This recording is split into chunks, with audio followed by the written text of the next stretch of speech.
ಖ್ಯಾತ ಚಲನಚಿತ್ರ ನಟರಾದಂತ ರಮೇಶ್ ಅರವಿಂದ ಅವರ ನಿರ್ಮಾಪಕರು ನಟರು ಆದಂತ ಶ್ರೀ ರಾಕ್ಲೈನ್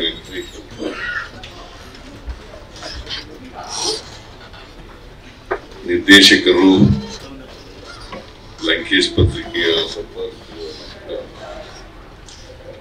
ಇಂದ್ರಜಿತ್ ಲಂಕೇಶ್ ಅವರ ನಿರ್ದೇಶಕಿ ಕವಿತಾ ಲಂಕೇಶ್ ಅವರ ಜಯಂತಿಯವರ ಏಕೈಕ ಪುತ್ರ ಬಹಳ ಹಿಂದೆ ನೋಡಿದ್ದರು, ಈಗ ಸ್ವಲ್ಪ ದಪ್ಪ ಆಗ್ಬಿಟ್ಟಿದ್ದಾರೆ.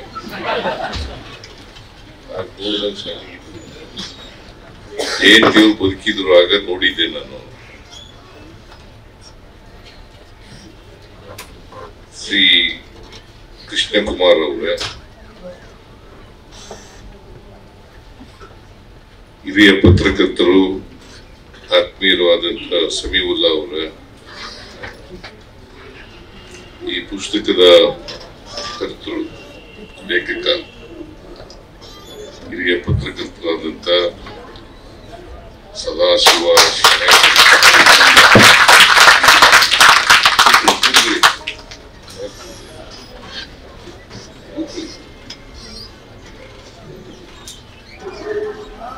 ಇಲ್ಲಿ ಆಗಮಿಸಿರ್ತಕ್ಕಂಥ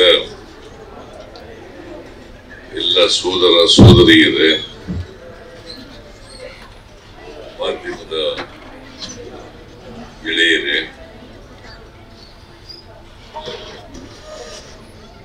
ಶ್ರೀಮತಿ ಜಯಂತಿಯವರ ಎಲ್ಲ ಅಭಿಮಾನಿಗಳೇ, ಸ್ನೇಹಿತರೆ,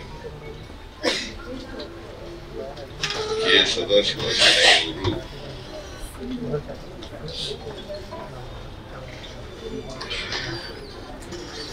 ಅಭಿನವ ಶಾರದೆ ಶ್ರೀಮತಿ ಜಯಂತಿಯವರ ಬಗ್ಗೆ ಒಂದು ಪುಸ್ತಕವನ್ನ ರಚನೆ ಮಾಡಿದ್ದಾರೆ. ಅದಕ್ಕೆ ಬಹಳ ಸೂಕ್ತವಾದಂತ ಹೆಡಿಂಗ್ ಅನ್ನ ಕೊಟ್ಟಿದ್ದಾರೆ. ಲವ್ಲಿ ಬಟ್ ಲೋನ್ಲಿ ಅಂತಕ್ಕಂಥದ್ದು ಪುಸ್ತಕದ ಹೆಸರು. ಅವ್ರಿಗೆ ಬಹಳ ಅನ್ವಯ ಆಗ್ತಕ್ಕಂಥ ಹೆಸರನ್ನು ಇಟ್ಟಿದ್ದಾರೆ. 100% ಅನ್ವಯ ಆಗ್ತದೆ.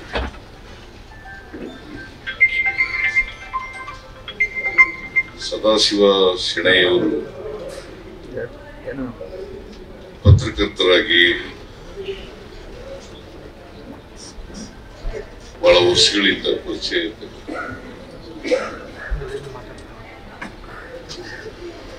ನನ್ನ ಬಗ್ಗೆ ಅಪಾರವಾದಂತ ಅಭಿಮಾನ ಗೌರವವನ್ನು ಇಟ್ಕೊಂಡಿರ್ತಕ್ಕಂಥ ಅವರು ಜಯಂತಿಯವರ ಬದುಕಿನ ಚಿತ್ರವನ್ನ ಈ ಪುಸ್ತಕದ ಮೂಲಕ ಜನರಿಗೆ ತಿಳಿಸ್ತಕ್ಕಂಥ ಪ್ರಯತ್ನವನ್ನ ಮಾಡಿದ್ದಾರೆ ಅಂತೇಳಿ ನಾನು ಅನ್ಕೊಂಡಿದ್ದೀನಿ. ಯಾಕಂದ್ರೆ ನಾನು ಪುಸ್ತಕ ಓದ್ಲಿಕ್ಕೆ ಆಗ್ಲಿಲ್ಲ.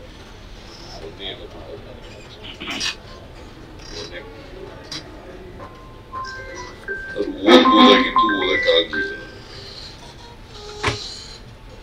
ಮತ್ತೆ ಇವತ್ತು ನಿರಂತರವಾದಂತ ಕಾರ್ಯಕ್ರಮಗಳಿದ್ದವು. ಹಾಗಾಗಿ ಸ್ವಲ್ಪ ತಡವಾಗಿ ಕೂಡ 1 ಅವರ್ 1 ಗಂಟೆ ನಿಮ್ಮನ್ನೆಲ್ಲ ಕಾಯಿಸಿದ್ದೀನಿ. ಅದಕ್ಕೋಸ್ಕರ ವೇದಿಕೆ ಮೇಲಿರೋರು ಮತ್ತೆ ಸಭಿಕರು ಎಲ್ಲರ ಕ್ಷಮೆಯನ್ನ ಕೋರ್ಲಿಕ್ಕೆ ಬಯಸ್ತಾ ಇದ್ದೇನೆ.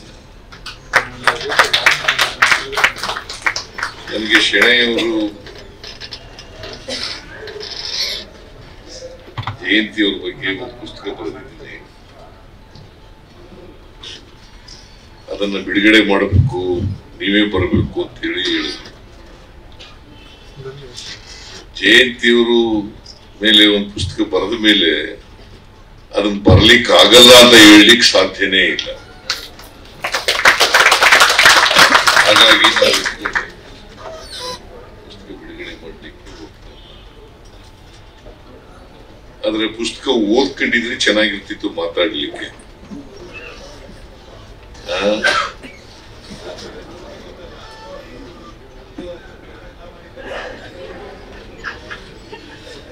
ಈ ಸುಂದರರಾಜು ನಮ್ಮ ಮೈಸೂರು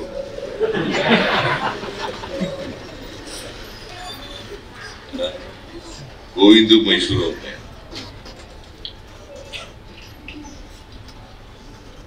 ಜಯಂತಿಯವರು ನನಗೆ ಬಹಳ ಆತ್ಮೀಯರು, ಬಹಳ ವರ್ಷಗಳ ಕಾಲ ಒಡನಾಟ ಇದೆ. ಜೊತೆಗೆ ಒಂದೇ ಪಕ್ಷದಲ್ಲಿದ್ದೋ ನಾವು. ಜನತಾದಳ ಎಸ್ನಲ್ಲಿ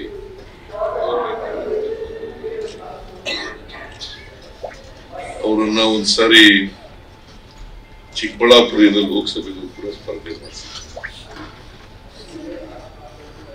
ಸುಮಾರು ವೋಟ್ಗಳನ್ನ ತಗೊಂಡಿದ್ರು.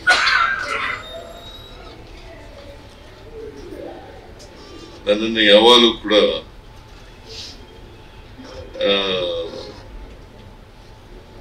ಹೀರೋ ಹೀರೋ ಅಂತ ಕರೆಯೋರು. ನನಗೆ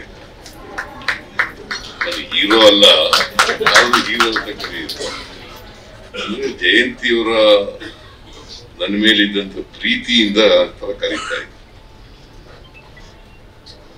ಅನೇಕ ಕಡೆಗಳಲ್ಲಿ ಒಟ್ಟಿಗೆ ಪ್ರಚಾರ ಮಾಡಿದ್ದೀವಿ. ಚುನಾವಣೆ ಬೆಂಗಳೂರು ಸುತ್ತಮುತ್ತ, ಚಿಕ್ಕಬಳ್ಳಾಪುರ ಭಾಗದಲ್ಲಿ ಒಟ್ಟಿಗೆ ಕ್ಯಾಂಪೇನ್ ಮಾಡಿದ್ದೀವಿ.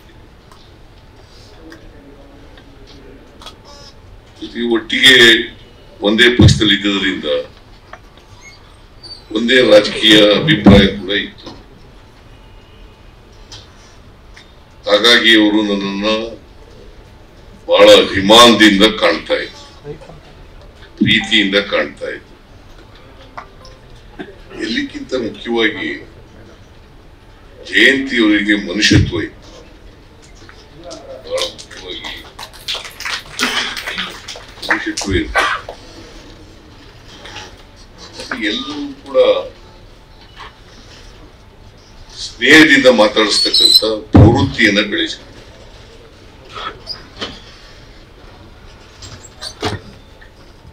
ಸ್ನೇಹಮಯಿ ಜೀವನವನ್ನ ಇಡೀ ಜೀವನದುದ್ದಕ್ಕೂ ಮಾಡಿದ್ರು. ಅವ್ರು ಎಷ್ಟೇ ನೋವುಗಳಿದ್ರು ಕೂಡ ಅದನ್ನೆಲ್ಲ ತೋರ್ಪಡಿಸ್ಕೊಳ್ತಕ್ಕಂಥ ಕೆಲಸವನ್ನು ಮಾಡ್ತಾ ಇರಲಿಲ್ಲ. ಆದರೆ ಒಂದು ಮಾತ್ರ, ನಾನು ವಿದ್ಯಾರ್ಥಿ ದಶೆಯಲ್ಲಿದ್ದಾಗ, ಲಾಯರ್ ಆಗಿದ್ದಾಗ ಎಲ್ಲ ಕನ್ನಡ ಸಿನಿಮಾಗಳು ನೋಡ್ತಾ ಇದ್ದೆ. ಜಯಂತಿಯವರ ಸಿನಿಮಾಗಳಂತೂ ತಪ್ಪದೆ ನೋಡ್ತಾ ಇದ್ದೆ. ಒಬ್ಬ ಅದ್ಭುತ ಕಲಾವಿದ, ಅದ್ರ ಬಗ್ಗೆ ಎರಡನೇ ಮಾತಿಲ್ಲ. ಬಹುಶಃ ಆ ಕಾಲದಲ್ಲಿ ಜಯಂತಿ, ಲೀಲಾವತಿ, ಕಲ್ಪನಾ, ಆಮೇಲೆ ಭಾರತಿ ಇವರೇ ಜಾಸ್ತಿ ಇದ್ದವು. ಹಿರಿಗೆ ಮುರುಗಿ ಹೀರೋಯಿನ್. ರಾಜ್ಕುಮಾರ್ 90% ಸಿನಿಮಾಗಳಲ್ಲಿ ಹೀರೋ ಆಗ್ತಿದ್ರು, ಇವರು ಹೀರೋಯಿನ್ ಆಗ್ತಾ ಇದ್ರು. ಹಾಗಾಗಿ ಆ ಸಿನಿಮಾಗಳನ್ನೆಲ್ಲ ನೋಡ್ತಾ ಇದ್ದೆ. ನಾನು ರಾಜಕಾರಣಕ್ಕೆ ಬಂದ್ಮೇಲೆ ಮಂತ್ರಿ ಆದ್ಮೇಲೆ ಸಿನಿಮಾಗಳು ನೋಡೋದು. ಕೊನೇ ಸಿನಿಮಾ ನೋಡೋದು ಜಯಂತಿಯವರದು ಎಡಕಲ್ಲು ಗುಡ್ಡದ ಮೇಲೆ. ಅಲ್ಲಿ ಮಾಡಿರ್ತಕ್ಕಂಥ ನಟನೆ ಇದೆಯಲ್ಲ, ಜಯಂತಿಯವರಿಗೆ ಜಯಂತಿಯವರೇ ಸಾಟಿ, ಬೇರೆ ಯಾರು. ಡೈರೆಕ್ಟರ್ ಆಗಿದ್ದಾರೆ, ಕವಿತಾ ಡೈರೆಕ್ಟರ್ ಆಗಿದ್ದಾರೆ, ಇವರು ಹೇಳ್ಬೇಕು, ಬಹುಶಃ ಅಂತ ಅದ್ಭುತವಾದಂತ ನಟಿ ಇನ್ನೊಬ್ರು ಅವ್ರನ್ನ ರಿಪ್ಲೇಸ್ ಮಾಡ್ಲಿಕ್ಕೆ ಸಾಧ್ಯ ಇಲ್ಲ, ಅವ್ರಿಗೆ ಅವರೇ ಸಾಟಿ ಅಂತಕ್ಕಂಥದನ್ನ ತಿಳಿಸ್ಲಿಕ್ಕೆ.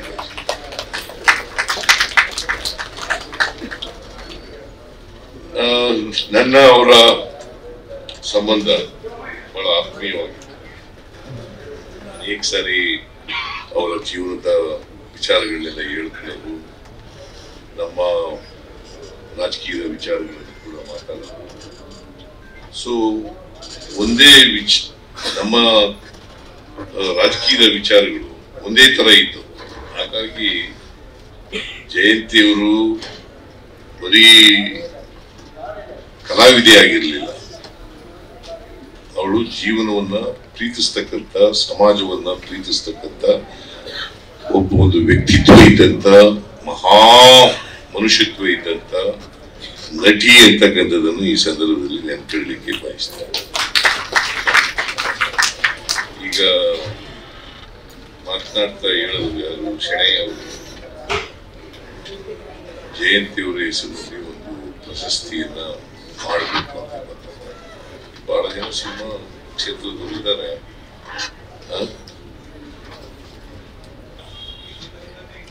ಎಲ್ಲ ಇಡೀ ಚಿತ್ರರಂಗನೇ ಇದೆ.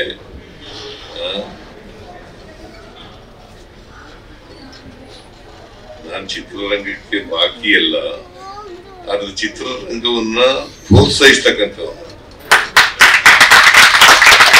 ಸಹಕರಿಸ್ತಕ್ಕಂಥ, ಕನ್ನಡ ಚಿತ್ರರಂಗ ಬೆಳಿಬೇಕು ಅಂತಕ್ಕಂಥ ಅಭಿಪ್ರಾಯ ಇದೆ,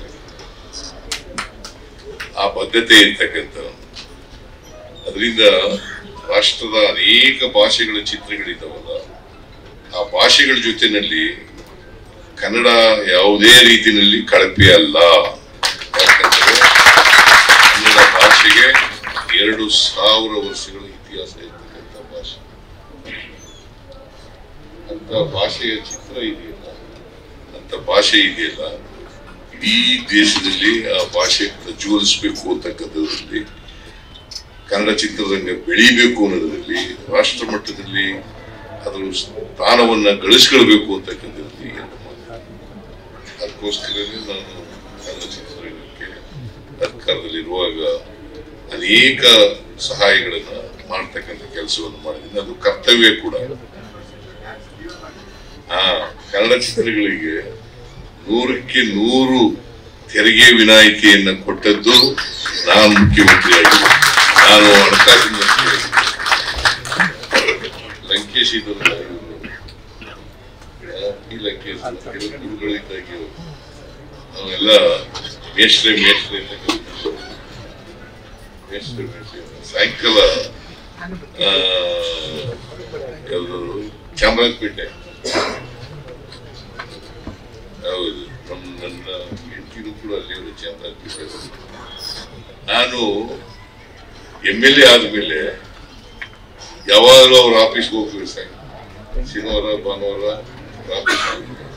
ಆಫೀಸ್ನಲ್ಲಿ ಹೋಗಿ ಅವರು ಮೇಷ್ಟ್ರ ಅಭಿಪ್ರಾಯ ಕೇಳೋದು, ಅವ್ರ ಅನುಭವ ಕೇಳೋದು, ಮತ್ತೆ ಅವರು ಅಡ್ವೈಸ್ ಕೇಳ್ತಕ್ಕಂಥದ್ದೇ ಒಂದು ದೊಡ್ಡ ನಮ್ಗೆ ಆ ಕಾಲದಲ್ಲಿ ಒಂದು ದೊಡ್ಡ ವಿಚಾರ. ಸೊ ಹಾಗಾಗಿ ಲಂಕೇಶ್ ಅವರು ಇವತ್ತಿಗೂ ಕೂಡ ಅಂತ ಸೃಜನಶೀಲ ಸಾಹಿತಿಯನ್ನ ನೋಡ್ತಕ್ಕಂಥದ್ದು ಬಹಳ ಕಷ್ಟದ ಕೆಲಸ. ಅವರು ಎಲ್ಲ ಕ್ಷೇತ್ರಗಳಲ್ಲೂ ಕೂಡ ಪರಿಣಿತಿಯನ್ನು ಪಡ್ಕೊಂಡಿದ್ದಾರೆ. ಬರೀ ಸಾಹಿತ್ಯ ಒಂದೇ, ಎಲ್ಲ ಕ್ಷೇತ್ರದಲ್ಲೂ ಕೂಡ ಪರಿಣಿತಿಯನ್ನು ಪಡ್ಕೊಂಡಿದ್ರು. ಸೊ ಜಯಂತಿಯವರು ಅವರ ಅಭಿನಯ ಇದೆಯಲ್ಲ, ಅದನ್ನು ಮರೀಲಿಕ್ಕೆ ಸಾಧ್ಯನೇ ಇಲ್ಲ. ಯಾವುದೇ ಪಾತ್ರ ಕೊಟ್ಟರು ಕೂಡ, ಅದು ಚಿಕ್ಕ ಪಾತ್ರ ಇರಲಿ ದೊಡ್ಡ ಪಾತ್ರ ಇರಲಿ, ಆ ಪಾತ್ರಕ್ಕೆ ಜೀವ ತುಂಬತಕ್ಕಂಥ ಕೆಲಸವನ್ನು ಮಾಡ್ತಾರೆ. ಯಾವುದು ಸಿನಿಮಾ ನಾವು ನೋಡಕ್ ಹೋದ್ರೆ ನಮ್ಮನ್ನು ನಾವು ಮರ್ತ್ಬಿಡ್ಬೇಕು, ಆ ತರ ಅಭಿನಯವನ್ನು ಮಾಡ್ತಾ ಇದ್ವಿ. ಇದು ಎಲ್ರಿಗೂ ಸಾಧ್ಯ ಇಲ್ಲ. ಆ ತರದ ಅಭಿನಯ ಮಾಡ್ತಾ ಇದ್ದದ್ದು ಜಯಂತಿ ಅವರಿಗೆ ಕರಗತ ಆಗ್ಬಿಟ್ಟಿತ್ತು. ಅವರೊಬ್ರು ಹುಟ್ಟು ಕಲಾವಿದೆ ಅಂತಕ್ಕಂಥ ಮಾತುಗಳನ್ನು ಹೇಳಲಿಕ್ಕೆ ಬಯಸ್ತಾ ಇದ್ದೇನೆ. ನಾನು ಜಯಂತಿ ಅವ್ರ ಬಗ್ಗೆ ಎಷ್ಟು ವರ್ಣಿಸಿದ್ರು ಕೂಡ ಕಡಿಮೆನೆ. ನಾನು ಆ ಲೋನ್ಲಿನೆಸ್ ಬಗ್ಗೆ ಎಲ್ಲ ಮಾತಾಡಬಹುದು. ರಮೇಶ್ ಮಾತಾಡಿದ್ದಾರೆ, ಲೋನ್ಲಿನೆಸ್ ಮಾತಾಡಬಹುದು. ಆ ಲೋನ್ಲಿನೆಸ್ ಮಾತಾಡಿಕ್ಕೆ ಅಧಿಕಾರ ಇರ್ತಕ್ಕಂಥದ್ದು ಕೃಷ್ಣಕುಮಾರ್. ತಾಯಿಗೆ ತಕ್ಕ ಮಗ ಅಂತಕ್ಕಂಥದ್ದು ಕೃಷ್ಣ ನೋಡ್ಕೊಂಡು. ಜಯಂತಿ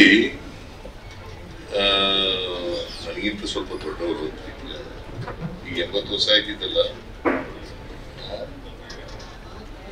ನನಗೀಗ 78 ವರ್ಷ ನಡೀತಾ ಇದೆ. ಸೊ ನನಗಿಂತ ದೊಡ್ಡವರು. ಹಾಗಾಗಿ ಒಬ್ಬ ಈ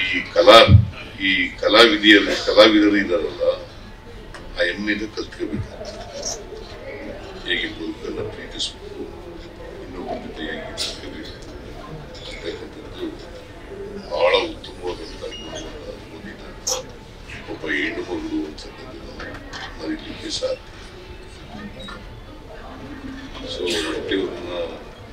ಅಂತ್ಯವ್ರ ಬಗ್ಗೆ ಪುಸ್ತಕ ಎಲ್ಲ ನಮ್ಗೆಲ್ಲ ಫ್ರೀ ಕೊಟ್ಬಿಟ್ಟಿದ್ದಾರೆ, ಅದನ್ನ ಓದ್ಬೇಕಾಗಿತ್ತು. ಅವ್ರ ಆ ಪುಸ್ತಕದ ನೋಡಿಲ್ಲ, ನಾನು ಓದ್ತೀನಿ ಓದಿದ್ಮೇಲೆ. ಬಟ್ ಎನಿವೆ ಶೆಣೆ ಅವರು ಬರೆದಿದ್ದಾರೆ ಅಂತಂದ್ರೆ ಆ ಪುಸ್ತಕ ಅದು ಮೌಲ್ಯಯುತವಾಗಿ ಇರ್ಬೇಕು ಅಂತ ಅನ್ಕೊಂಡಿದ್ದೀನಿ.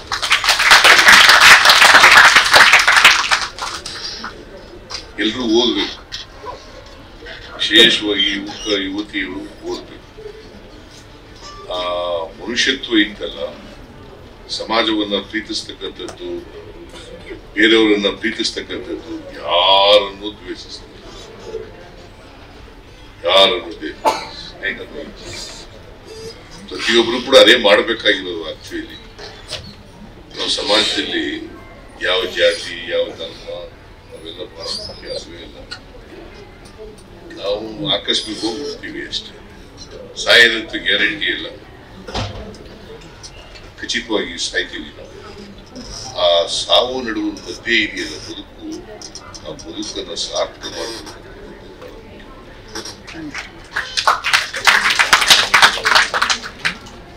ಜಯಂತಿಯವರು ಅವರ ಬದುಕನ್ನು ಸಾರ್ಥಕ ಯಾವ್ಯಾವ ಕ್ಷೇತ್ರದಲ್ಲಿ ಕೆಲಸ ಮಾಡಿದ್ದಾರೆ ಅನ್ನೋದು ಮುಖ್ಯ ಅಲ್ಲ, ಮನುಷ್ಯನಾಗಿ ಬದುಕೋದು ಬಹಳ ಮುಖ್ಯ. ಇನ್ನೊಬ್ಬರನ್ನ ಪ್ರೀತಿಸೋದು ಮತ್ತು ದ್ವೇಷದೇ ಇರ್ತಕ್ಕಂಥದ್ದು, ಇದು ಬಹಳ ಮುಖ್ಯ. ಅದಕ್ಕೆ ಕುವೆಂಪು ಅವರು ಏನ್ ಹೇಳ್ತಾರೆ, ಹುಟ್ಟುವಾಗ ಎಲ್ಲ ಮಕ್ಕಳುಗಳು ಕೂಡ ವಿಶ್ವಮಾನವರಾಗಿ ಹುಟ್ಟುತ್ತವೆ, ಬೆಳೀತಾ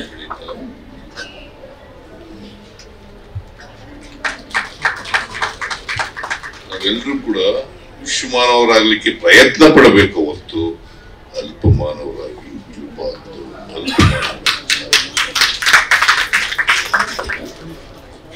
ಇದನ್ನ ಜಯಂತಿಯವರು ತಮ್ಮ ಬದುಕಿನಲ್ಲಿ ಅಳವಡಿಸ್ಕೊಳ್ತಕ್ಕಂಥ ಪ್ರಯತ್ನ, ಆ ದಾರಿಯಲ್ಲಿ ನಡೀತಕ್ಕಂಥ ಪ್ರಯತ್ನ ನಾವೆಲ್ಲರೂ ಕೂಡ ಅದೇ ಮಾಡಬೇಕಾಗುತ್ತೆ.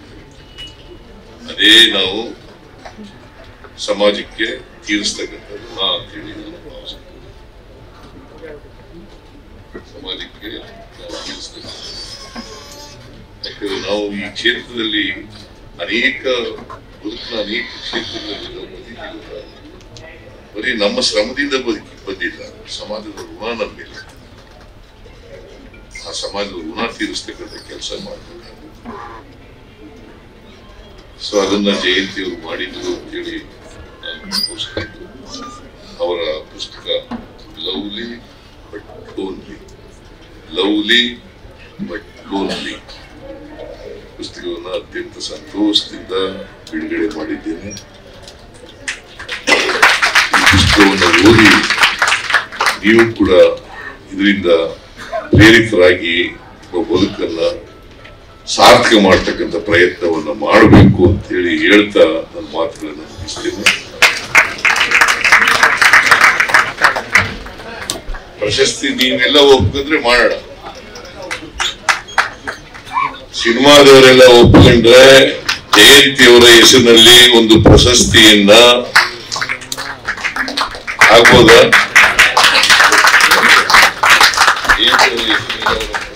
ಅವ್ರ ಹೆಸರಿನಲ್ಲಿ ಪ್ರಶಸ್ತಿಯನ್ನು ಸ್ಥಾಪನೆ ಮಾಡತಕ್ಕಂಥ ಪ್ರಯತ್ನವನ್ನ ನಮ್ಮ ಸರ್ಕಾರ ಮಾಡುತ್ತದೆ.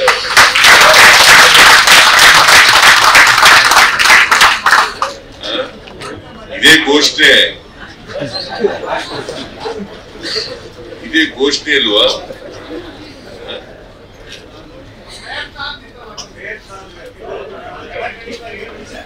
ಪ್ರಯತ್ನ ಈಗ ಯಾವಾಗಲೂ ಮಾಡಿದ್ದೀವಿ ಅದನ್ನು ಪ್ರಯತ್ನ ಮಾಡ್ತೀವಿ ಆದ್ಮೇಲೆ ಆಗಿದೆ ಅಂತ ಹೇಳೋದು. ಅದರಿಂದ ನಿಮ್ಮೆಲ್ರಿಗೂ ಧನ್ಯವಾದಗಳನ್ನು ಹೇಳಿ ನನ್ನ ಮಾತುಗಳನ್ನು ಮುಗಿಸ್ತೇನೆ. ಜಯಂತಿಯವರ ಆತ್ಮಕ್ಕೆ ಸ್ಥಿರ ಶಾಂತಿ ದೊರಕಲಿ ಅಂತ ಹೇಳಿ ಪ್ರಾರ್ಥನೆ ಮಾಡಿ, ಅವರ ಮಗ ಕೃಷ್ಣಕುಮಾರ್ ಅವರಿಗೆ ಅವರ ಜಯಂತಿಯವರ ರೀತಿಯಲ್ಲಿ ಬದುಕನ್ನು ಮಾಡ್ತಕ್ಕಂಥ ಶಕ್ತಿ ಬರಲಿ ಅಂತ ಹೇಳಿ ಹಾರೈಸಿ ನನ್ನ ಮಾತುಗಳನ್ನು ಮುಗಿಸ್ತೇನೆ. ಜೈ ಹಿಂದ್, ಜೈ ಕರ್ನಾಟಕ.